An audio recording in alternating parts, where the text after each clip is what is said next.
Good morning. It is November 15th, and we've got a big crowd online today. Reason being, everyone's celebrating the fact that it's the last 13 times of the year. So as we start to finally see some moisture returning and temperatures cooling down, a lot of people want to kind of look back and also kind of look forward to potential problems coming up in the near future. Online today, we've got Dr. Carr, Dr. Dave Gardner, Dr. Dave Shetlar, Dr. Xiaowei Wu, and the inimitable Kamala Sherratt. Dr. Gardner, take it away. Good morning, everybody. So I wanted to provide a quick overview of weed problems that we saw in 2024. This will be way too many slides, way too quickly. So if you're watching the recording, just hit pause if you want to know all about the control options. Alternatively, Tyler Carr has a new newsletter that we're excited about, and I'm going to be touching on all of these weeds in articles throughout the wintertime. Buckhorn plantain resistance to the herbicides that we use to control broadleaf weeds is now widespread in Ohio. And if you see that, then haloxyphene methyl, which is in the herbicide Game On, is an option. That is a herbicide that has activity on buckhorn plantain. There are others like pyrimesulfan in the liquid formulation Archon, also may have activity on buckhorn plantain. Goosegrass is becoming a lot more widespread in Ohio too, creeping northward. And the important thing to understand there is that the herbicides that we use to control crabgrass have no activity on goosegrass. Goosegrass is resistant to that mode of action in most cases. And so in southern Ohio, they use oxadiazone on a granule because that herbicide is kind of hot on cool season grasses, but on a granule, it's a little bit safer. There's also dimethenamide P, which is tower, but the other thing with post-emergence control, if you have goosegrass, is to understand a lot of people use quinclorac. It's a popular herbicide that has no activity on goosegrass. Okay, so you have to use phenoxyprop or mesotrione or topramazone.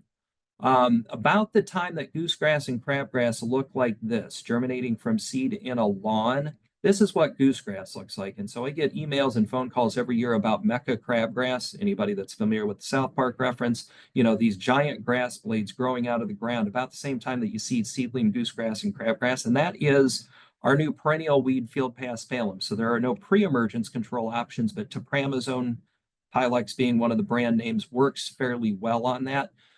In the summertime, control is good, but then go back in the spring if you had it and check to make sure that it isn't trying to reestablish from those stolons and rhizomes that may not have been completely controlled when you controlled the top growth in the summertime.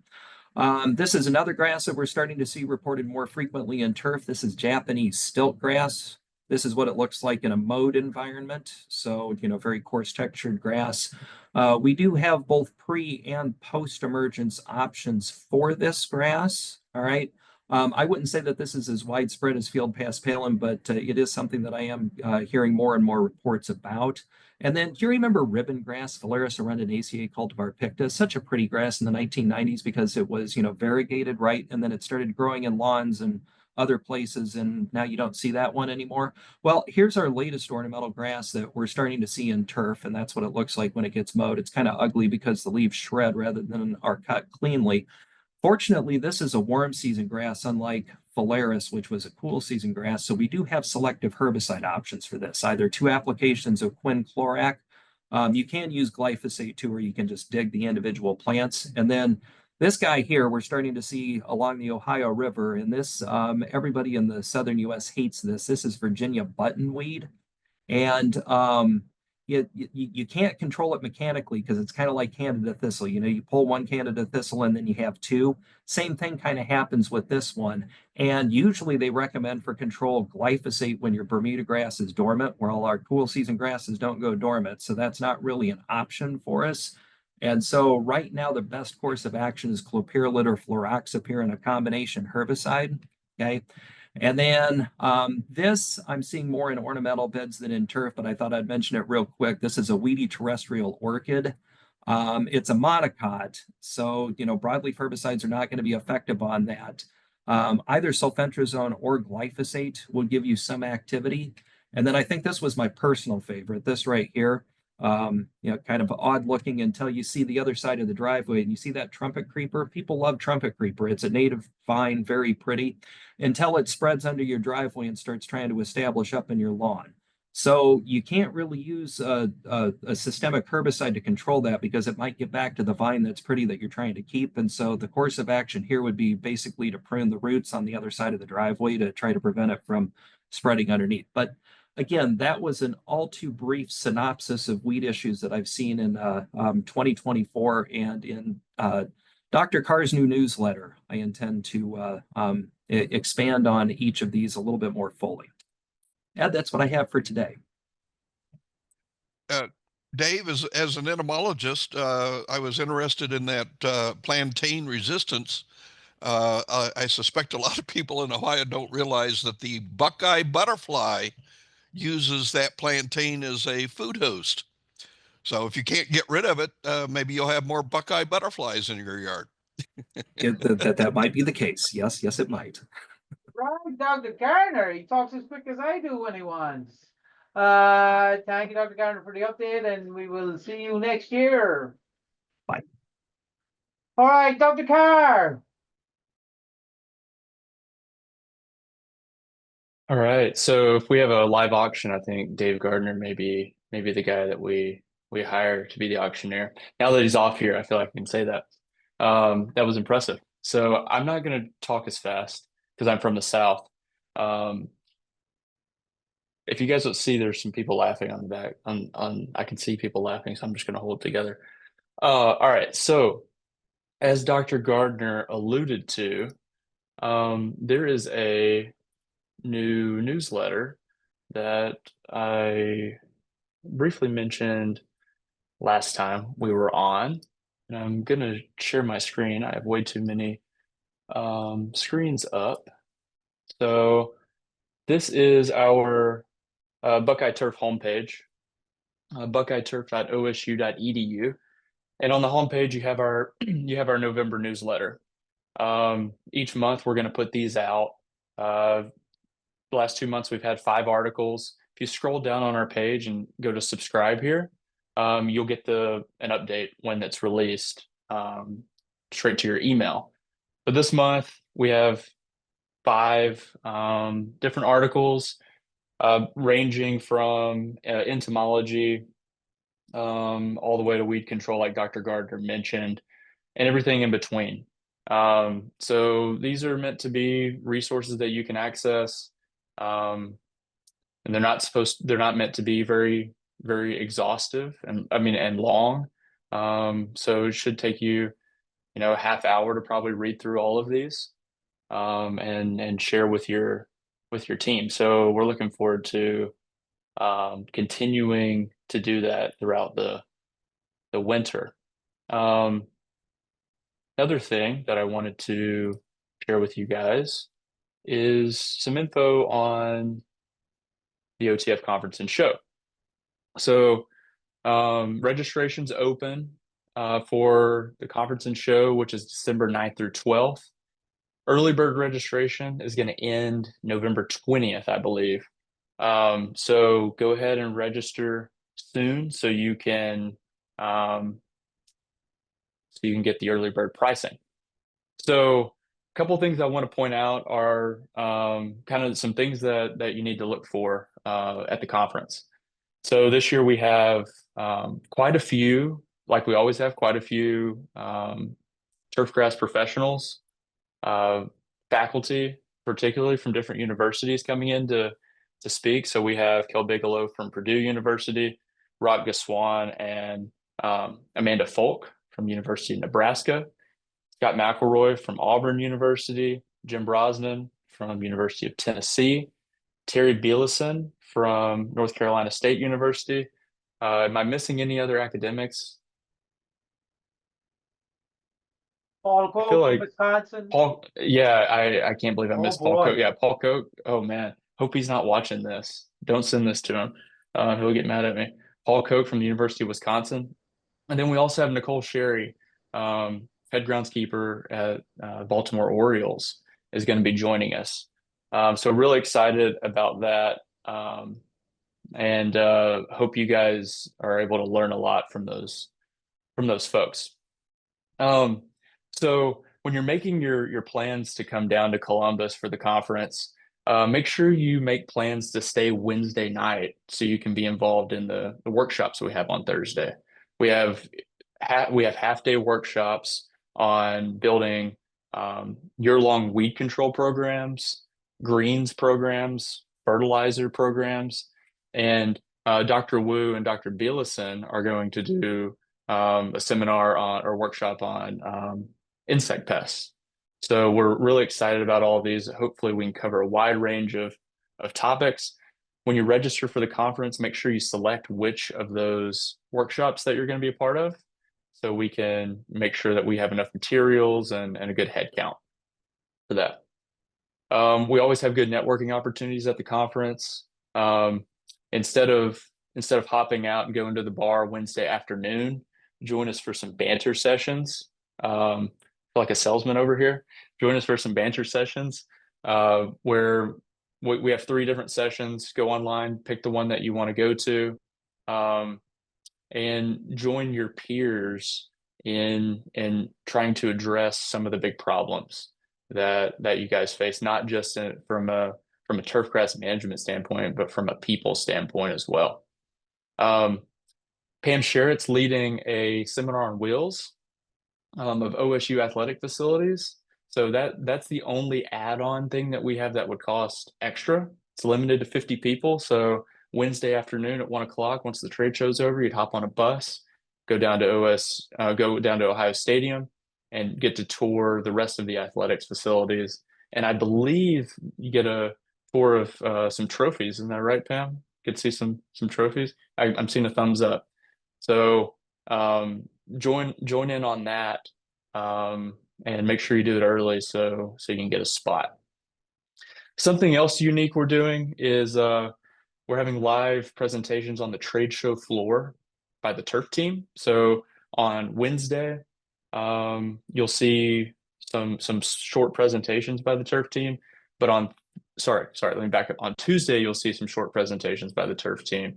On Wednesday, there's going to be a 1 hour long Turf Team Times live. So this is the last Turf Team Times we're going to do online. We have a live edition coming to you from the trade show floor on Wednesday. So we're really excited about all of these things. Hope that you guys are excited as we are, and look forward to seeing you guys all in Columbus here in about a month. So with that's my sales pitch. Sign up now. Rush to the end of the year. Everybody's like, "Well, I'm busy. Got to catch up from the drought." No excuses. Get involved. We want to see it. Swipe your credit card. Yeah, exactly. Or send me your credit card information.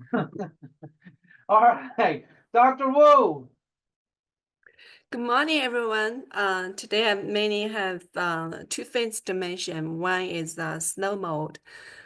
Surprisingly, the weather changed so fast, and thinking about last week when we went to a field visit with my students, we are surprisingly able to still see dollar spot because of the warmer weather, followed by rain.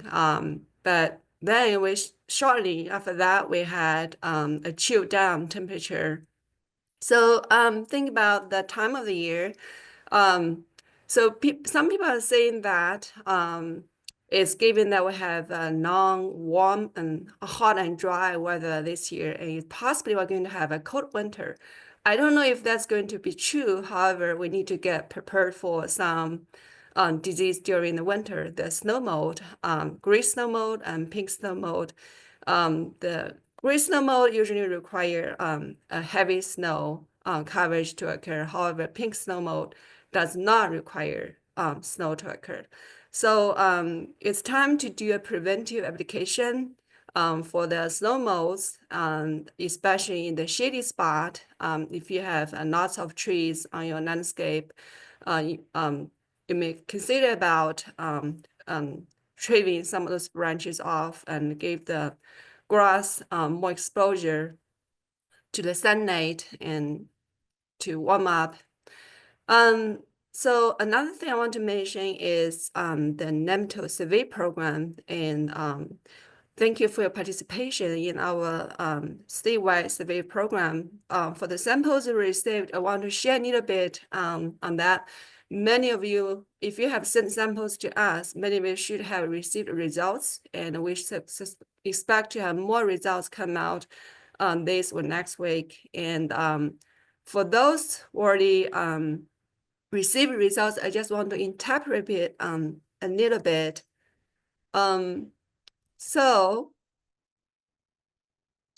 looking at the result sheet, what you receive is maybe something similar to this, but with short, because we try to send individually to each senders. You will see different species of plant-parasitic nematodes, including Spiro, Tulanica, cyst, lesion, nance, dagger stand, pin, ring, stub, needle, runa. Those are all plant-parasitic nematodes can damage turf. There are different levels, vary with the size. And also next to that, we have bacteriivores, fungivores, omnivores, predators. Those, they do not harm turf grass. So you do not need to worry about that. However, if you say high levels of such as bacteriivore, that indicates you either have some beneficial nematodes that parasiting the turf grass pests, or it can be some nematodes that simply feed on bacteria that from decayed plant materials from either high moisture levels or something else. So if you see, and also I sent the threshold level. So pretty much we found nematodes in almost all our samples. However, that does not mean that you need to do treatment. I shared with you the threshold levels. If your levels do not reach the threshold, there's no worries. So among the samples we have processed so far, only 7 samples have exceeded the threshold levels. And for those samples, usually I send a separate emails to remind the necessary to treat, especially if the grass is under stress. So if you do not receive my email, you're fine. So I would say do not overtrade. That's what I have. And thank you again for your participation. And we'll hopefully to get the rest of the samples finished and share with you soon. And also we plan to do this again next year. Thank you. Thank you, Dr. Wu. Unshare the screen. All right, there we go. Just to follow up on the snow molds, if you are going to make fungicide applications, remember best to make it and then stop mowing, right? Combination of contact and systemic fungicides probably most appropriate for control. And choice-wise, there's a range of situations, but the product guide or the material from Kentucky, Rutgers, and Wisconsin has a range of fungicides that might be optimal for your situations. Dr. Shetlar. All right, thank you. And what I'd like to do is cover a couple of the last remaining critters that we might experience. Let's see if I can get this to come up. Yep, there we go. And both of these are actually mites. They're not insects, but the first one we've had for the last couple of years. I haven't covered these, but we've continued to have problems with them. And the first one is the clover mite. I find it kind of interesting. I've never found clover mite feeding on clover. For some reason, when it was first discovered, apparently one of the biotypes was found primarily on clover. But here in Ohio, it's a grass feeder. And it's kind of an unusual one. We call it the cool season type mite. And what that means is that it does best when temperatures are somewhere just above freezing up to about 60 degrees. And if you've been here in Ohio, that's exactly what we've had over the last month. And it looks like we're predicted to have that at least for the next couple of weeks. And so we will have clover mites, and potentially this is a nuisance pest, even though it feeds on the grasses, and it's kind of an unusual shaped mite. If you'll notice that it has a dark olive green body with these pinkish legs, and what's outstanding about it is the front pair of legs are held up, elongated, held up forward and sort of look like antennae, but they're really the legs. What's annoying about this mite is not that it feeds on the turf grass. It really rarely causes any visible or significant damage to the turf grass. But whenever it needs to shed its exoskeleton, if it wants to lay eggs or just hang out for a while, it will find permanent structures. Now, this one is a picture of a whole bunch of mites on a irrigation box out on a golf course, but the same thing can occur inside of homes. They'll find little cracks and crevices, get on the wall in the basement or cluster around the windowsills. This is actually a piece of masking tape I was sent a couple of years ago where the homeowner just took the masking tape and pushed it on the wall and stuck all the mites to it and sent it to me and said, "What are these things?"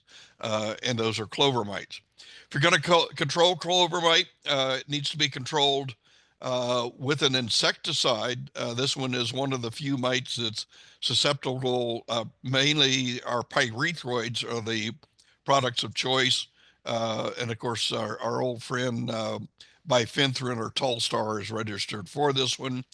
What I would recommend is treating a 10 to 20 foot barrier around the house so that you kill the mites when they're in the turf and don't come in to annoy people inside of their basements.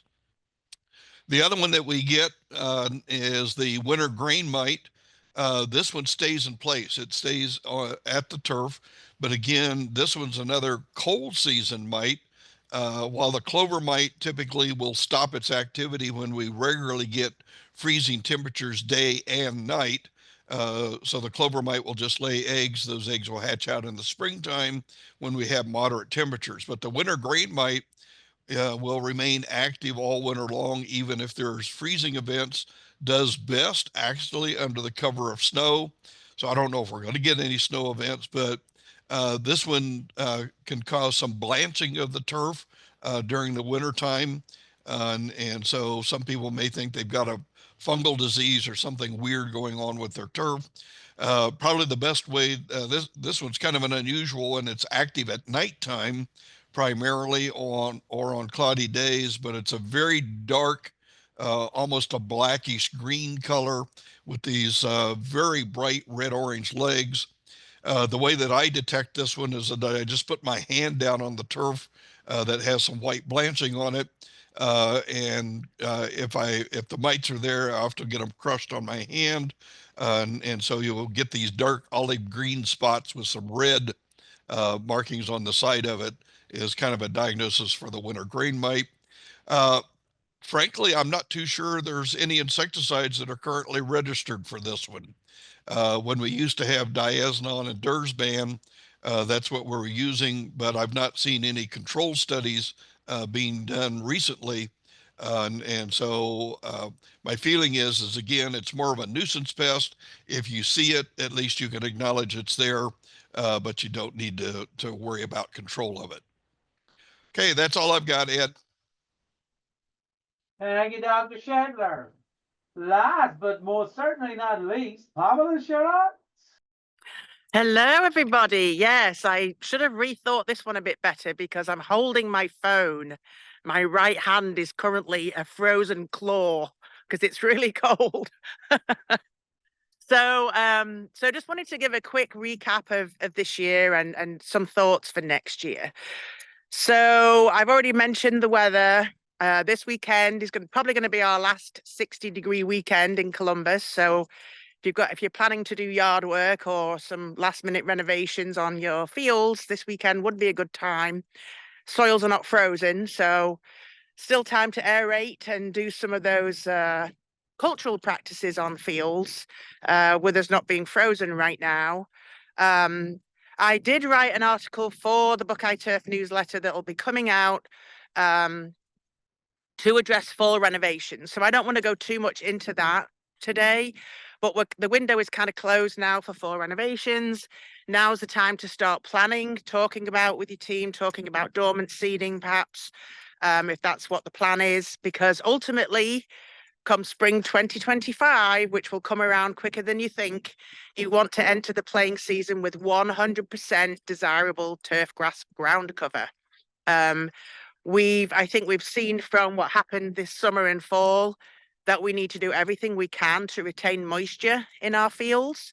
And so one of the things that will do that is 100% grass cover. So overseeding regularly, seeding, dormant seeding, fall seeding, even spring seeding with a good herbicide program. Have a really strong seeding program in place to keep ground cover on that soil. You may even consider, if you found out this summer and this fall that your soils compacted very readily, became very hard, you got a lot of water runoff when you were able to irrigate, you had a lot of runoff. Maybe start to think of, have conversations about improving the soil. What can you do to maybe add some organic matter? There's different compost options out there. Talk to your local supplier for a good quality compost with, organic. Talk to them about the organic matter content, the carbon nitrogen ratio, the pH. You want it free from contaminants.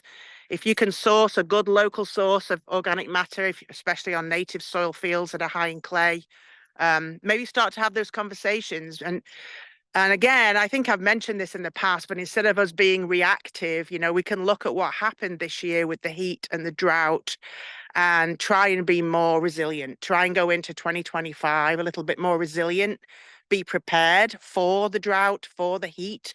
Do you have irrigation? Is it something you can start to put on a budget? If you don't have an in-ground irrigation system, can you start to pull resources together for portable systems? I know portable systems are not great for distribution uniformity, but for small areas, especially in high traffic areas, they can help. One of the things I saw in Columbus City schools this fall was sharing of equipment. So one of the high schools banded together with 2 or 3 other high schools, and together they bought a robotic painter and they shared it amongst themselves. So maybe, if you can't afford a robotic painter, you can't afford a portable irrigation system, maybe band together with some other schools or facilities in your neighborhood and your vicinity to see if you can band together and share equipment.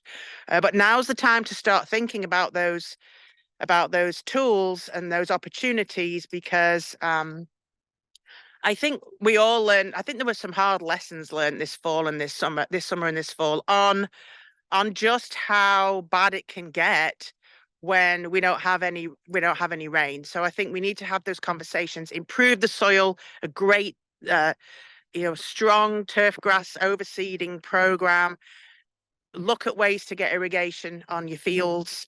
I'm kind of sad that Dr. Gardner's gone, because I was going to ask if I'm seeing, maybe I'm being paranoid, I don't know, but I am seeing a plethora of winter weeds, of annuals coming in abundance, and I'm wondering whether it's just because that's how annual weeds work. They seed prolifically, they are very aggressive, they germinate at low temperatures. They're pretty amazing at what they do, really, but I'm seeing them come in abundance.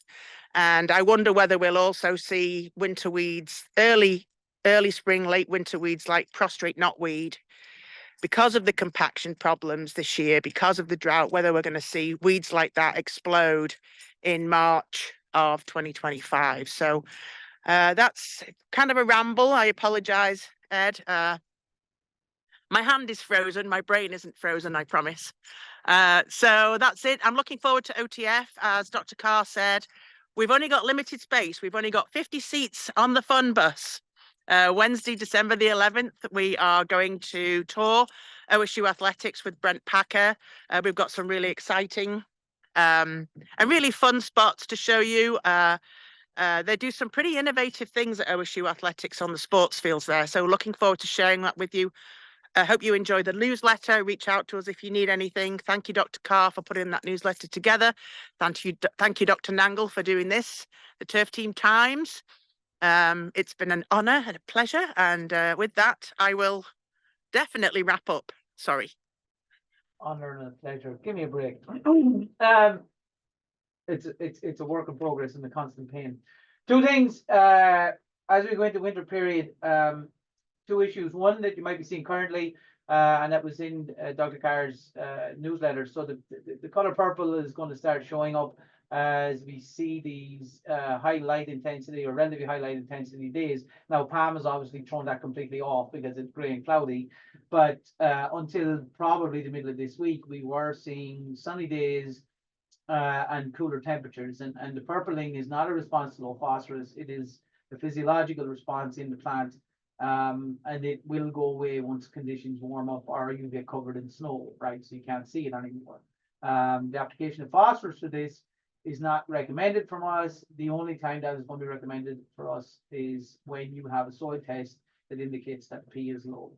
The other thing which has popped up 2 out of the last 3 years in particularly northern Ohio has been desiccation and damage from or to exposed turf. So I think that traditionally people in northern Ohio have been focused on the idea of being heavily snow covered, and that is just not happening anymore. So if you're not somebody who has had an issue with it, then bully for you, but it can cause a lot of damage, and desiccation is non-selective. And if you have an area that is exposed, in all likelihood, you are going to suffer some damage, particularly where you have fronts coming in, where they're going to drop from maybe 10 degrees down to -10, and you have winds with those fronts. And that has been probably the main cause of the damage over the last 2 periods. In that instance, if you are concerned, one approach is to take a relatively heavy amount of sand and top dressing, put it on those areas and cover them up as much as possible. Now, not completely bury them, but enough to where the tips of the turf canopy are still only visible.